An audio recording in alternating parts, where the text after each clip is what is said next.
This is why relationships are tricky.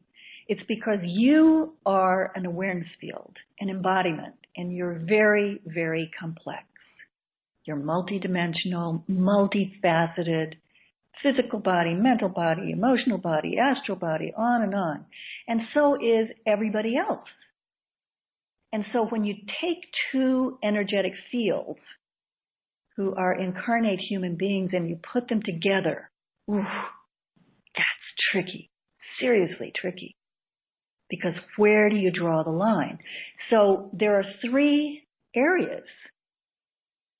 And one is my stuff, my egoic structure that I have put in place. And that's a body. I sort of view it as a suit of armor. When I used to have one, and I would look out through it, I could see it as geometric shapes.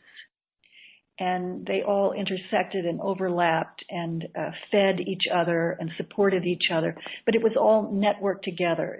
It was this array of defenses that I had constructed, and any of us construct, that is our personality, you might say, or our ego, our egoic structure. And it's what helps us get through the world, we think, because we would be extremely vulnerable if that wasn't there. We would feel everything. Everything would wash through. And that's very challenging for the mind.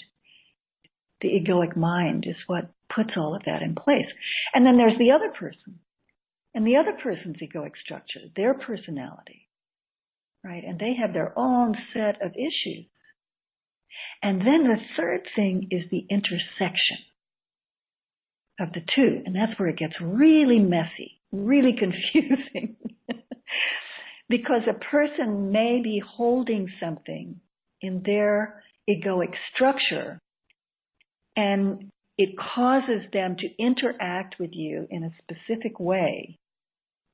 And of course, when they interact with you, when they project a thought or a feeling or an action toward you, if there's no egoic structure, it'll just pass straight through. You'll feel the vibration. You'll register the signature of whatever it is that's going through. And you may or may not have a little reaction to it. If you have a little reaction, you can process it very quickly. But if there is a goodly sized egoic structure there, and if there's anything that identifies with what that person is projecting towards you, it will start to vibrate. And this is where it gets really confusing. What's theirs and what's mine? But this is really the good news about relationship, because relationship is to help us identify what remains in our egoic structure that needs to be addressed, welcomed, looked at, processed, and brought to rest. That's really the purpose of entering into relationship. That's the purpose of interacting. So that person will cause something in our own egoic field to vibrate. And if we can name it, if we can identify it, if we can really get familiar with the signature of the reaction, and we start to process it, and we process it again and again, and then we interact with that person again, and it comes up yet again, and we say, oh, there's still a little bit left. And we keep processing it. Finally, we reach one day when that person projects that particular type of egoic action, word, or feeling toward us, and it doesn't affect us. That's when you know it's gone in your egoic structure.